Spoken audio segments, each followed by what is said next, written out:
Il est exactement 13h. Bonjour à tous. Voici les titres de l'actualité de ce mercredi. La fête de l'Aïd el-Kébir, communément appelée Tabaski, est célébrée ce mercredi sur toute l'étendue du territoire national. Dans ce journal, vous aurez les échos de la grande prière de la communauté musulmane à la place de la nation à Ouagadougou et celle de la communauté sunnite située en face de la salle de conférence de Ouaga 2000.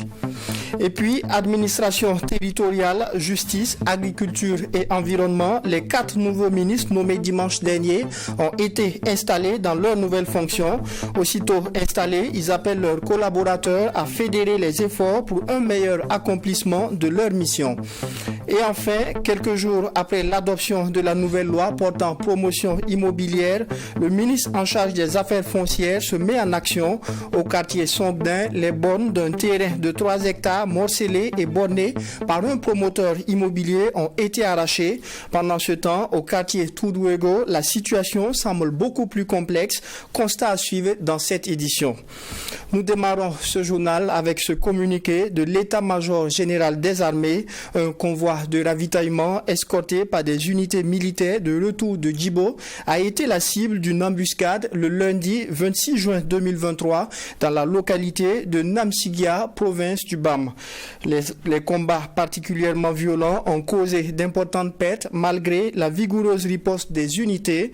Le bilan provisoire enregistré après les premières opérations de ratissage fait état de 34 tombés, 31 militaires et 3 VDP, ainsi qu'une vingtaine de blessés qui ont été évacués et pris en charge par les structures de santé.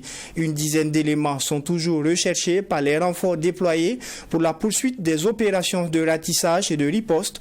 Côté ennemi, plus de 40 terroristes ont été neutralisés. Le chef d'état-major général des armées s'incline devant la mémoire des militaires et des VDP tombés sur le champ d'honneur et souhaite une prompte guérison aux blessés. Il salue également l'engagement de ces valeureux combattants dans l'œuvre de reconquête du territoire national et les sacrifices consentis pour la nation.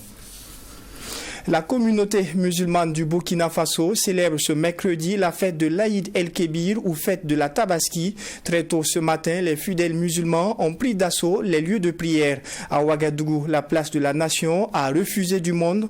Débuté à 8h30, la paix était au cœur de la grande prière qui a connu la présence des autorités ainsi que des représentants des autres confessions religieuses venus communier avec les frères et sœurs musulmans. Assompta Somé et Maxime Jean-Eudes Bambara. Ce fidèle musulman, assis sur son tapis de prière à la place de la nation, est en pleine méditation avec son chapelet en attendant le début de la prière de Tabaski.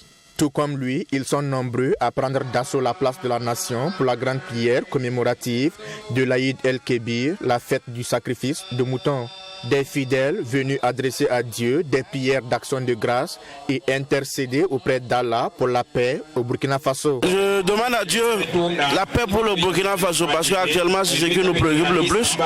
Que Dieu amène la paix au Burkina Faso afin que nos différentes activités puissent pérenniser. C'est beaucoup de grâce, beaucoup de sécurité et de paix pour le pays. Et beaucoup de santé, beaucoup de joie également. Et que tous les vœux que nous souhaitons pour cette prière-là, que ce vœu-là puisse être exaucé. 8h30, l'imam donne le ton de la prière. Une prière adressée à Allah à l'intention des victimes du terrorisme, mais aussi des malades. Occasion pour le président de la communauté musulmane d'inviter les fidèles musulmans au partage et à la solidarité en cette fête du Tabaski. Nous prions pour ceux qui sont tombés au front. Et nous prions pour les malades qui sont à l'hôpital. Et nous prions pour les veuves et les enfants orphelins qui sont à la maison. Mais nous sommes convaincus que c'est une guerre qui prendra la fin, qui va être derrière nous dans les jours à venir. Aujourd'hui, c'est une journée de partage, journée de solidarité, journée de paix Comme chaque année, une délégation de la communauté catholique, conduite par le cardinal et des membres du gouvernement, sont venus traduire leur fraternité à la communauté musulmane. Une présence symbole de la coexistence pacifique entre les religions. La fête des musulmans, c'est notre fête et c'est notre joie. C'est pour cela qu'au nom de la communauté catholique, nous sommes là avec eux pour leur manifester notre proximité, notre fraternité et notre amitié. Alors à tous, nous souhaitons vraiment une bonne fête. Que le Seigneur bénisse la communauté musulmane et qu'il bénisse toutes les communautés qui vivent en syntonie dans notre pays. Qu'il y ait la prospérité, qu'il y ait la cohésion, qu'il y ait la convivialité. Une fois de plus, à l'ensemble des membres de cette communauté musulmane. Bonne fête à eux tous. Le gouvernement, au nom de leur engagement et au front, nous n'allons pas baisser les bras. Mais nous comptons sur leur prière, leur accompagnement, nuit et jour. L'autre temps fort de cette célébration est l'immolation du mouton. Un acte symbolique qui rappelle le sacrifice d'Ibrahim et sa soumission à Allah. Il peut toujours se faire 3 jours après la fête. Prière également ce matin pour les fidèles musulmans de la communauté sunnite du Burkina.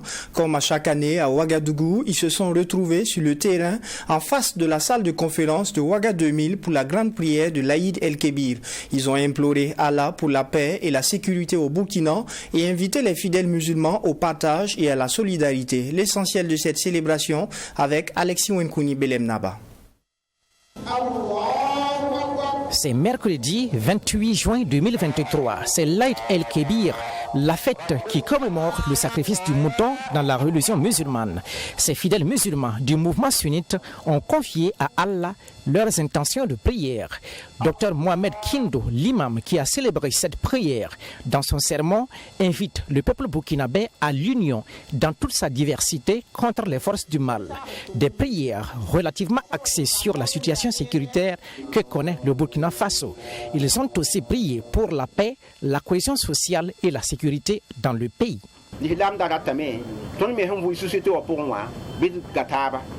L'islam recommande l'union de ses filles et fils contre le mal. Si nous suivons ces engagements dans la foi, nous ne prendrons que de bonnes décisions. Que vous soyez une autorité, un chef de famille, quel qu'en soit votre poste de responsabilité, prenez des engagements contre le mal. Si nous sommes unis, nous allons prendre le dessus sur le mal. Nous implorons Dieu pour la paix et la sécurité. À l'adresse du président du Présidium de la Fédération des associations islamiques, par ailleurs président du mouvement sunnite, il place cette prière sous le signe de la stabilité retrouvée au bonheur du peuple burkinabé, avec une pensée positive aux pèlerins. C'est un grand jour pour le monde musulman que les pèlerins étaient aux stations Arafat. En tout cas, nous demandons à Allah tous les pèlerins qui sont à la Mecque de retourner à leur famille en bonne santé. Vous savez que notre pays aussi traverse un moment très très difficile. Mais c'est la prière là qui peut finir ces problèmes-là. Inch'Allah, nous prions à tout moment que la paix revienne au Burkina Faso. La délégation gouvernementale, à travers les ministres en charge des sports, de la jeunesse et le président du Conseil supérieur de la communication ont communié cette prière avec le mouvement sunnite. Le souhait émis est que le pays des hommes intègres retrouve sa quiétude et sa stabilité d'antan. Au nom de l'ensemble du gouvernement, nous souhaitons une très bonne fête à l'ensemble de la communauté musulmane. Nous souhaitons que toutes les prières qui ont été données pour que le pays retrouve sa quiétude, pour que la paix revienne dans ce pays, pour que les enfants de ce pays arrêtent de se tirer les uns contre les autres, pour que ceux qui nous attaquent, qui sont venus d'ailleurs, que Dieu affaiblisse leurs forces et que nous puissions retrouver notre quiétude. À l'adresse des autorités de la transition burkinabé, Dr Mohamed Kindo les exhorte à une gestion dans la transparence sous la protection de Allah. À l'adresse d'Allah, il implore pour une bonne saison hivernale, pour une bonne production agricole au bonheur du peuple burkinabé. Des auditeurs et téléspectateurs de vos médias Watt FM et True TV s'estiment heureux. Ils sont les lauréats du jeu Mouton Berduel organisé par ces deux médias au cours des émissions Mac 12 sur True TV et le 9-12 sur Watt FM. Pour la 5e fois consécutive, Tam Tam Group Press, en collaboration avec Coris Bank International via sa section Coris Bank Baraka, permet à ses auditeurs et téléspectateurs de passer une bonne fête de l'Aïd El-Kébir. Au nombre de 10, les lauréats de cette saison ont reçu chacun un mouton à la veille de cette fête de Tabaski. Alexis Wenkouni Belem Naba. La tradition est encore perpétuée à DTGP Tam Tam Group Press et les gagnants au jeu de l'émission Mac 12 de Lynn Banti et de l'émission 9-12 de Daouda Sané peuvent fêter l'Aïd El-Kébir en toute tranquillité. Des jeux dont les questions sont en lien avec l'institution bancaire Coris Bank International. Les auditeurs et téléspectateurs gagnants des dites émissions reçoivent leur prix. Un prix dénommé Mouton Berduel ou Mouton Macdousien. Aussitôt les prix reçus, gratitude est traduite par les gagnants aux premiers responsables de DTGP pour cette initiative qui leur permet de compter parmi ceux qui vont honorer cette fête de sacrifice du mouton. Nous sommes fiers d'avoir reçu ces moutons parce que vous nous avez sorti d'une situation, on ne pensait pas avoir des moutons pour cette année. Mais grâce à vous, on peut se compter parmi ceux qui vont immoler un mouton le jour de Tabaski. Donc on va vous dire grandement merci. Merci à toute la maison Watt FM et ses accompagnants. Et je tiens à dire merci à True TV et à leur partenaire Coris Bank pour les moutons que nous avons reçus aujourd'hui pour la fête. Et nous sommes très contents et nous prions pour que ce partenariat continue. Pour le directeur général adjoint des médias de DTGP, l'idée du projet est de permettre à ce groupe de médias d'être plus proche de ses auditeurs et téléspectateurs. Pour Geoffra Vaha, l'esprit de ce projet, c'est aussi de pouvoir communier avec les différentes personnes de toutes les confessions religieuses confondues lors des festivités confessionnelles. C'est le moment d'un bonheur que nous partageons avec eux, avec ces auditeurs-là, avec ces téléspectateurs. Et pour nous, c'est très important. On le fait pas seulement pour les musulmans, on a aussi d'autres projets qu'on initie pour d'autres moments qui concernent d'autres religions. Et c'est pour nous aussi le moment de montrer qu'il y a la question de vivre ensemble, il y a la question de nos croyances, il y a la question de nos réalités, mais qui ne font pas qu'on n'a pas un dénominateur commun. On est tous burkinabés, on regarde tous ensemble et ce qu'on espère, c'est bien que la paix revienne dans ce pays-là. Et c'est à travers ces petits moments de partage et de joie que nous marquons que True TV et Watt FM se rapprochent donc de ses téléspectateurs et de ses auditeurs. Ce projet n'aurait connu un franc succès que grâce à son partenaire, le partenaire incontournable qui est la Coris Bank International à travers sa branche Coris Baraka. Coris Bank International est aussi une entreprise citoyenne, d'où cette marque de partage avec la population dans ce cadre de la célébration de la fête de Tabaski. L'objectif également de notre existence, c'est de redonner un peu de ce que, on va dire, la population nous donne. Voilà, c'est de contribuer aussi au bien-être des uns et des autres, de leur être reconnaissant, voilà, de ce qu'ils nous donnent au quotidien, comme confiance. Là, il n'est pas seulement question de ceux qui sont clients de Coris Bank, mais c'est de la population dans son ensemble qu'il est question. Voilà, nous avons un objectif sociétal qui est là, voilà, et que nous avons à cœur, en tout cas, de remplir. Ils sont plus d'une dizaine de téléspectateurs et auditeurs de la chaîne interactive et de la radio 100% urbaine qui repartent ce mardi 27 juin avec chacun un mouton d'une valeur de près de 100 000 francs CFA. Passation de charge hier mardi au ministère de l'administration territoriale, de la décentralisation et de la sécurité. Magistrat de formation, Émile Zerbo succède au colonel Boukari Zoungrana à la tête de ce département. Installé hier mardi, il a rendu hommage à ses prédécesseurs et spécialement au ministre sortant Boukari Zoungrana pour le travail abattu. Même son de cloche au niveau du ministère en charge de la justice où l'avocat maître Edasso Rodrigue Bayala a pris fonction en remplacement de Bibata Nebié. Yassine Sawadgo. Nommé le 25 juin dernier, Émile Zerbo, magistrat de grade exceptionnel et jadis procureur du tribunal de grande instance d'Ouagadougou, prend les commandes du département de l'administration territoriale, de la décentralisation et de la sécurité en remplacement du colonel Boukare Zungrana qui a passé 8 mois à ce poste.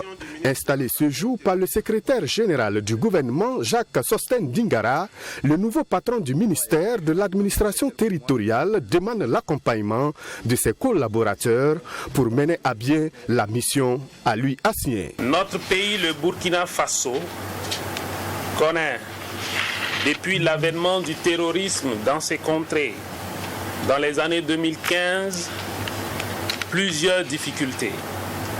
D'année en année, ces difficultés, ces défis, bien que démultipliés et complexifiés, sont relevés tant bien que mal grâce au courage, à la persévérance et au don de soi de nombreux Burkinabés déterminés à vaincre.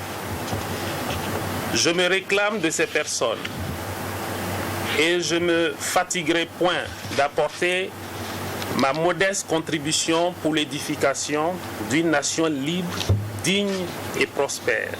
Après le MATDS, c'est le ministre de la Justice et des Droits humains, chargé des relations avec les institutions garde des Sceaux, Rodrigue Bayala, d'être à son tour installé dans ses nouvelles fonctions.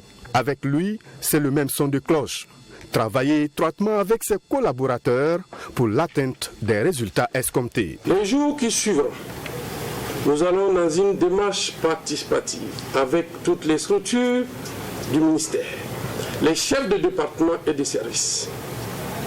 Définir d'abord les priorités, identifier les obstacles au fonctionnement optimum des services, définir ensuite les objectifs SMART, c'est-à-dire les objectifs spécifiques, mesurables et atteignables dans le temps pour chaque département. Enfin, envisager les moyens humains et matériels disponibles pour les atteindre. Le tout en adéquation avec la feuille de route que son Excellence, le chef de l'État et le Premier ministre vont nous assigner. Les ministres sortants, quant à eux, s'engagent à accompagner les nouveaux ministres afin que les objectifs soient atteints. Ils ont remercié l'ensemble de leurs collaborateurs pendant les 8 mois passés ensemble. Passation de charge également au niveau des ministères en charge de l'agriculture et de l'environnement. Les nouveaux ministres, le commandant Ismaël Sombier de l'agriculture et Roger Barreau de l'environnement, peuvent eux aussi compter sur l'accompagnement de leurs prédécesseurs pour la réussite de leur mission. Ils l'ont signifié en passant le flambeau hier mardi en présence du secrétaire général du gouvernement, Diassiba Ouoba et Assami Tiemtori. Nommé le 25 juin dernier, le nouveau ministre de l'Environnement, Roger Barreau, auparavant directeur de la promotion de l'éducation environnementale et de l'éco-citoyenneté, a été installé par le secrétaire général du gouvernement, Jacques Sosten Dingara. Le nouveau patron du ministère déclare d'entrée qu'il ne remplace pas le ministre sortant, mais lui succède pour continuer les œuvres que les plus hautes autorités lui avaient confiées. Afin que les anciennes cordes ne se cassent et pour la perpétuation des acquis, et les réponses urgentes à apporter aux défis du moment, à mes collaborateurs du ministère de l'Environnement, de l'eau et de l'assainissement, toutes catégories confondues, je lance un appel à l'unisson, à l'engagement et au don de soi. C'est à ce prix qu'ensemble, notre département inscrira en lettres d'or sa contribution à la mise en œuvre du plan d'action pour la stabilisation et le développement. À votre endroit, je rappelle que je suis là pour servir et vous rassure de ma totale disponibilité et ma volonté de travailler avec toutes et tous. Je vous invite donc à être disponible et prêt pour la mission que les plus hautes autorités ont bien voulu nous confier. Après le ministre de l'Environnement, c'était au tour du ministre de l'Agriculture d'être installé. Le commandant Ismaël Sombier, titulaire d'un Master 2 Recherche en sciences et techniques des activités physiques et sportives, a occupé le poste de directeur général de l'Office de gestion des infrastructures sportives. Avant sa nomination, il occupait le poste de directeur général de la SONAGES. À travers ses premiers mots, il rend hommage aux hommes et aux femmes qui ont porté le ministère et qui ne sont plus de ce monde, et aux forces de défense et de sécurité tombées. je voudrais rendre un hommage à mon prédécesseur, le docteur Denis Ouédraogo, que j'appelle affectueusement mon grand frère, qui en 8 mois a ajouté de la terre à la terre dans le processus de longue haleine de modernisation de l'agriculture burkinabé afin d'en faire une agriculture autosuffisante. Hommage également à ces hommes et femmes qui ont porté à bout de bras ce ministère et qui ne sont plus de ce monde. J'associe à ces hommages nos braves producteurs tombés dans leur champ pour que nous ne manquions de rien dans nos assiettes. J'ai particulièrement une pensée pour mes frères d'armes ainsi que pour les volontaires pour la défense de la patrie qui ont payé de leur vie pour que nous soyons là aujourd'hui sur cette terre libre du Burkina Faso. Les ministres sortants, quant à eux, s'engagent à accompagner les nouveaux ministres afin que les objectifs soient atteints. Une semaine après l'adoption de la nouvelle loi portant promotion immobilière le 20 juin dernier, le ministre en charge des affaires foncières a procédé hier mardi à une opération d'arrachage de bornes sur un terrain de 3 hectares morcelés et borné par un promoteur immobilier. Menée en collaboration avec la délégation spéciale, l'opération a été menée au quartier Songdin dans l'arrondissement 4 de Ouagadougou, au quartier Toubouego où les équipes techniques étaient en inspection. La situation semble beaucoup plus complexe car les populations sont installées dans la bande de servitude dans une zone inondable, donc exposées au risque d'inondation. Malgré les actions de sensibilisation, les populations n'entendent pas quitter les lieux. On fait le constat avec Assonta Somé et Maxime Jean-Eudes Bambara. Nous sommes au quartier Songdin, à l'arrondissement 4 de la ville de Ouagadougou. Devant le cimetière municipal du secteur 20 se trouve ce terrain de 3 hectares bien morcelé et borné. À la manœuvre, un promoteur immobilier. Une activité jugée illégale et contraire aux dispositions de la nouvelle loi portant promotion immobilière qui interdit le morcellement et la vente des parcelles aux promoteurs immobiliers. D'où cette opération d'arrachage de bornes menée par le ministère de l'Urbanisme, des Affaires foncières et de l'Habitat en collaboration avec la délégation spéciale de la mairie de l'arrondissement 4. Objectif, faire respecter la réglementation à la matière et assainir le milieu. Il faut noter que c'est une situation que nous avons constatée au niveau à la devanture du cimetière municipal de Songdin.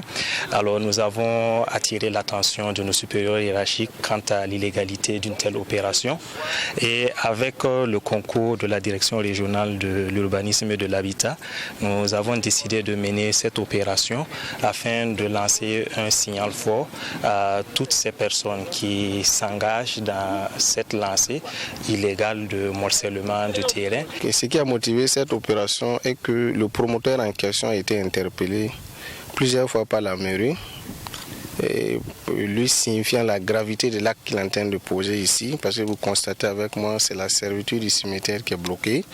Nous l'avons convoqué à 2 reprises au niveau de nos services, il n'a pas répondu à la convocation. Il ne s'agit pas d'un terrain litigieux selon le directeur régional en charge de l'urbanisme, des affaires foncières et de l'habitat du centre. Le terrain appartient certes à un promoteur immobilier, mais ce dernier ne peut cependant y mener une activité de promotion immobilière. Disposition désormais valable pour tous les promoteurs immobiliers. Nous ne remettons pas en cause son droit sur le terrain. L'objet de la visite n'est pas cela, c'est l'activité qu'il mène. S'il veut faire de la promotion immobilière, elle est encadrée, il n'a qu'à s'inscrire dans les dispositions de la loi. Cette activité, ce qui est le parcellement, le morcellement des terrains qu'il a fait est proscrit. Maintenant, son droit sur le terrain, nous ne remettons pas ça en cause. Il peut continuer de jouir et de disposer de son terrain de la manière la plus absolue, pourvu qu'il n'en fasse pas un usage prohibé par les textes en vigueur. Autre site, même constat. Ici au quartier Toubouego, c'est la bande de servitude qui est morcelée et bornée. Et ce, malgré les risques d'inondation auxquels s'exposent ces populations et les actions de sensibilisation menées par le président de la délégation spéciale de l'arrondissement 4. Après les inondations du 1er septembre, il y a eu un décret qui encadrait les zones où on ne peut pas construire. Et on a même essayé de délimiter, vous voyez, voici une des bornes, on a essayé de délimiter. Et cela constitue une servitude 100 mètres à partir du bas-fond. C'est dans cette servitude-là que les gens sont venus morceler et sont en train de conduire nos citoyens vraiment dans l'erreur. C'est un terrain où on ne doit pas construire. Compte tenu de la présence du caniveau, du bas-fond, il y a un décret de 2009 qui réglemente ça. C'est proscrit et certainement ils vont être objets d'inondation dans les jours, mois à venir. La mission du jour en inspection pour mesurer l'ampleur de la situation est accueillie par les populations et s'ensuivent des vives discussions. À en croire ces populations, c'est une zone non lotie et non inondable. En tout cas, la zone là, s'ils disent que la zone là c'est une zone inondable, nous on ne connaît pas. Mais ce qui est sûr, la zone là, nous on a commencé il y a depuis longtemps, depuis 6 ans qu'on est ici. Personne n'est venu nous dire qu'elle est sortie ici ou bien c'est une zone inondable, venir nous signaler. Donc à l'heure actuelle, nous on les parle pour qu'on puisse céder, sinon nous on ne va pas bouger ici. Pour le directeur régional en charge de l'urbanisme, des affaires foncières et de l'habitat du centre, la rigueur de la loi va s'appliquer afin d'éviter des situations dramatiques. Ce dernier invite les populations à s'informer de la régularité des terrains avant tout d'investissement. Célébration en différé ce 27 juin de la Journée mondiale contre le travail des enfants à Ouagadougou. Une célébration axée sur les réflexions autour des solutions pour l'éradication du fléau qui a concerné plus de 40% des enfants de 5 à 17 ans en 2022. Pour l'atteinte des objectifs, le ministre en charge du travail, Bassolma Bazié, est convaincu que la réduction de la vulnérabilité des ménages reste la solution. Fatimata Ninkiema. Dans le monde, plus de 160 millions d'enfants sont économiquement actifs, selon les estimations du Bureau international du travail des enfants, publiées en 2022. Et 86,6 millions de ces enfants sont de l'Afrique subsaharienne. Le Burkina Faso ne fait pas exception. Selon l'enquête nationale sur le travail des enfants réalisée en décembre 2022, 40,3% des enfants de 5 à 17 ans sont économiquement actifs. Selon le ministre d'État, ministre de la fonction publique, du travail et de la protection sociale, Bassolma Bazié, cette persistance du travail des enfants prend entre autres ses racines dans l'insuffisance d'emplois et d'activités décentes pour les adultes. L'insuffisance de la protection sociale, y compris l'insuffisance de l'offre éducative et l'inadaptation du système scolaire au marché de l'emploi. La résolution de ces maux exige un changement de paradigme à travers des réformes législatives et politiques visant directement l'élimination du travail des enfants et la promotion de la justice sociale. Cette édition 2023 de la Journée mondiale contre le travail des enfants est d'ailleurs commémorée sous le thème « Justice sociale pour tous, éliminons le travail des enfants ». Cette journée est donc une occasion d'attirer l'attention de tous les acteurs de la protection des enfants sur le phénomène, a laissé entendre Bassolma Bazié. Selon lui, il faut redéfinir de nouvelles stratégies de lutte. Et au Burkina Faso, c'est en marche. Le gouvernement soutenu par un peuple intrépide a pris des fermes engagements pour la réduction des inégalités entre les couches sociales de la population à travers le plan d'action pour la stabilisation et le développement, PASD, adopté le 25 janvier 2023 en Conseil des ministres, qui repose sur 4 piliers essentiels à savoir: premièrement, lutter contre le terrorisme et restaurer l'intégrité territoriale. Deuxièmement, répondre à la crise humanitaire. Troisièmement, refonder l'État et améliorer la gouvernance. Et quatrièmement, œuvrer à la réconciliation nationale et à la cohésion sociale. En plus de ces actions, le ministère de Bassolma Bazié ambitionne mettre en place un système moderne de surveillance du travail des enfants sur le plan national. Et pour atteindre cet objectif, les inspections du travail sont à pied d'œuvre. Durant tout ce mois de juin, à travers des activités de contrôle, de formation et de sensibilisation, ils comptent renforcer l'appropriation de la réglementation sur le travail des enfants par la population. Atiana Serge Oulon du bimensuel L'événement est le lauréat de l'édition 2022 du prix de lutte anticorruption. Il a reçu de par son représentant un chèque d'1 million de francs CFA, une attestation et un trophée. Cette compétition qui récompense les meilleures œuvres journalistiques en matière de lutte contre la corruption et les crimes économiques a reçu au total 87 œuvres dans les catégories presse écrite et radiodiffusion. Amadou Bourema et Wayne Lassida Kabori. Les lauréats du prix de la lutte anticorruption PLAC 2022 sont connus. Atiana Serge Oulon du bimensuel L'événement s'est vu décerner le premier prix de la catégorie presse écrite et presse en ligne d'une valeur de 1 million de francs CFA. Hervé d'Afrique du journal Courrier Confidentiel obtient le deuxième prix d'une valeur de 700 000 francs CFA et Lomoussa Bazoun, quant à lui, se voit décerner le troisième prix d'une valeur de 500 000 francs. Pour Sagado Nakadabo, secrétaire exécutif du réseau national de lutte contre la corruption RENLAC, le PLAC est une occasion de reconnaître le mérite des journalistes qui écrivent sur des sujets d'intérêt public. En tout cas, tant que le RENLAC aura les moyens de soutenir la presse par cette voie-là, nous ne manquerons pas de le faire. C'est ce que je peux dire en tout cas. Mais bon, vous savez que les ressources aussi deviennent de plus en plus rares de tous les côtés.